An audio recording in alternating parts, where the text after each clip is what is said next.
Guys, what is going on? Pilot Manny here with the RC Plane Addict. I want to welcome you to my channel, a place where I get to share my passion and addiction for these awesome, beautiful planes. So today I thought I'd share with you some of the things that I have going on. If you were watching the last time, I showed off what I've been doing all winter, which has been pretty amazing for me and something I've been really wanting to get into for actually quite a long time, which is 3D printing. So I thought I'd take you around my shop and show you a little bit more of what I have and what you would need should you decide to join on this adventure with me. Now, 3D printing is not for everyone. Like flying RC planes, it is definitely a challenge in itself. There are many things you have to learn. There are certain handicaps that are going to be harder for other people than they are for some. But yeah, it's like everything else, with technology, you kind of just join in on the ride and ride it as long as you can until something better or more interesting comes up. So let me quickly talk to you about what 3D printing is and how I'm using it. So 3D printing is using a machine to bring three-dimensional objects of geometric shapes of basically whatever you want. Your imagination is the limit to life. You can make helmets, you can make objects around the house. And for me, I'm making remote control airplanes. I made a couple of really awesome remote control airplanes using PLA filament that I get from Amazon and a bunch of files that I've downloaded off my computer from various websites and printed them all on my machine. So without further ado, I'm going to show you the things that you are going to need should you decide you want to start 3D printing remote control airplanes. All right, first things first, you are going to need a 3D printer. What you're looking at here is what's called the Anycubic Viper. This is an FDM printer made by Anycubic, and it is actually pretty inexpensive. This is not exactly like a top-of-the-line machine. I think I got this one on like a Christmas gift for, less than $400. And it's still running a pretty good sale right now on Anycubic.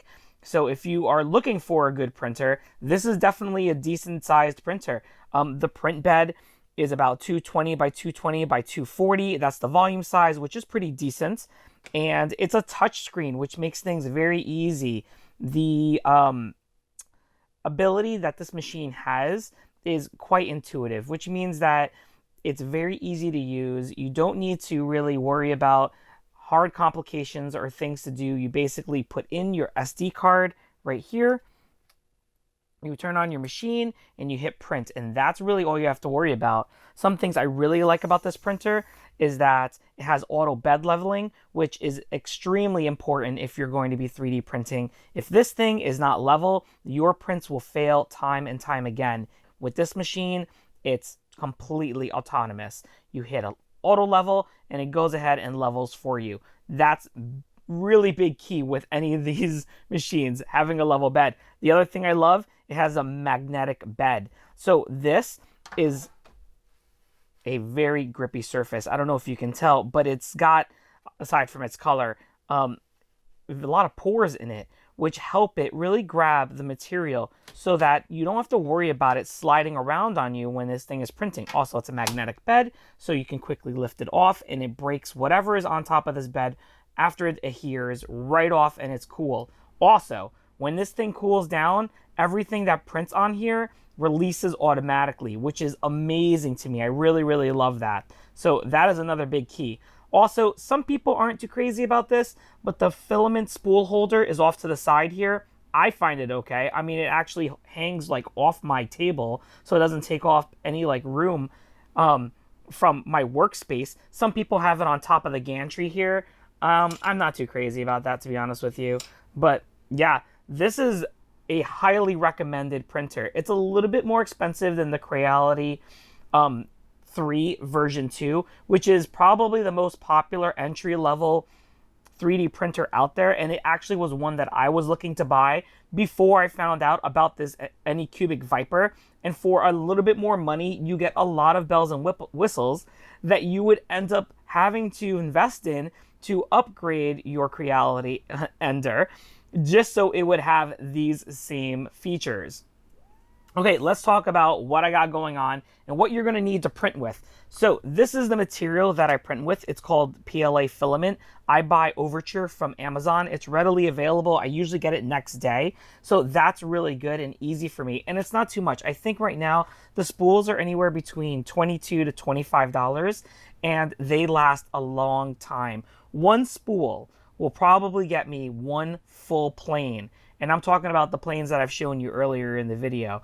So yeah, you get a lot out of these things. And that's granted, you don't make any mistakes. I make a lot of mistakes. So I tend to kind of burn through this stuff pretty fast. So as you can see, they come in a lot of different colors. Here I have white, which is probably my most popular color.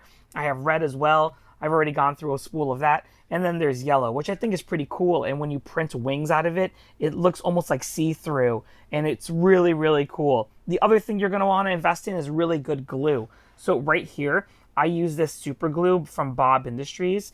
And again, I got this from Amazon. It's, very, very fast curing. You have a work time of probably 5 to 6 minutes without the setter.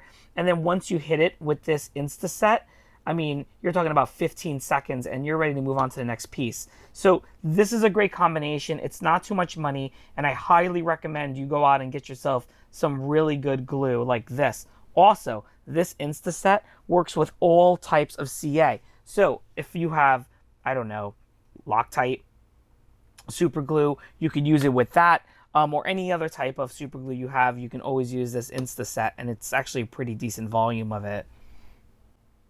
For safety reasons, you're going to want to get yourself a mask. These things, when they're done, they have a lot to break off. Here's my mask that I just printed, and there were little bits and pieces flying all over the place when I was cleaning it up. Without this, I probably would have chunks of plastic in my eye. So you definitely want to get yourself a good pair of goggles. And something I still need to invest in is a good mask. Right now, I've just been using like the surgical mask we've been walking around with for COVID. It kind of helps with like making sure I'm not breathing in like anything big. But yeah, there's microplastics in the air. You probably want to get yourself a good like mask that's going to like vent out all of those things.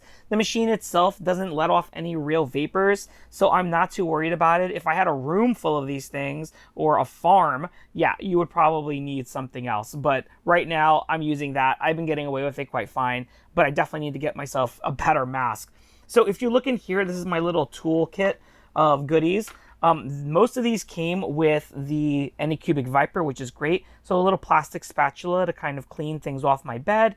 I have some plastic clippers, and honestly, well, they're like just very basic. I definitely need a better set. But yeah, get yourself a good set of plastic clippers. You're definitely going to be using them. You got yourself some Allen wrenches so you can tighten things up on your Anycubic Viper, along with some other spare parts here. I think these are just some miscellaneous wires, as well as the wrenches that are used for tightening more things on the Viper. So these are like the types of tools that I use. Well, at least have at my disposal. I use the spatula and the clipper more than anything else. And the very last thing you're going to want to get are one of these. So this is a little Milwaukee pen that I got from the local hardware store, and it really helps with cleaning the flash off, or if you build with brims or rafts, because it really like has this cutting surface that swivels around and hugs really tight, and it helps clean things off really, really well. So you can get these at the hardware store. They're not too bad, a few bucks, but I use this all the time. This is definitely something you're gonna want. All right, last but not least, you're going to need yourself a computer. Now, the computer is used for loading the files and slicing the files, which I'll definitely show you how to do later. And I'm using Ultimaker Cura right now to help kind of slice my files. I'm using an HP, which is using Windows. It's got a Core i7 processor, 1 terabyte hard drive. It's a pretty decent computer. It's nothing crazy. I didn't spend too much money on it. Honestly, it was like under $1,000, and I think Macs right now are going for way over that. So if you have that basic hardware, that's definitely going to be needed. I also have a separate monitor on the side, which helps with my productivity. So I can have my files on one side or my YouTube loading, and then obviously my Cura on the other side. So I can, multitask if I need to, or however I need to work the machine. You don't need this setup, honestly. You just need a computer and you need Cura. Cura is a free slicing program that's available online for anybody. It doesn't cost you anything, hence free. And you definitely need a decent slicing software. And this has a lot of features, more features than I, as a beginner or even a novice, could even use. So, yeah, there you go. All right, guys, so that's really it. Those are the very few things that I've bought over, I guess, the course of maybe 2 months in my very early stages of 3D printing. And trust me when I tell you, I'm a super beginner. I'm still learning a ton. So if you guys are watching this and you're 3D printers and you know what the deal is, please leave me some suggestions. Don't feel bad about telling me what's up. I'm always open to comments, suggestions, whatever you got for me. And if you like this type of content, please be sure to subscribe. It helps the channel. Don't forget to hit that like button and share with friends. And again, share out your comments. I'm always listening to you guys and trying to respond as fast as possible. Stay tuned every Friday. I'm going to try to keep posting. I know it took a while to post, I guess, my last video, and then I threw one out this past Sunday. But you know what? Times are tough. It's winter. Give me a break. Anyways, all right, guys. I'll talk to you later. Peace. Microphone check. Microphone check. This is just a check. Make sure my microphone is working.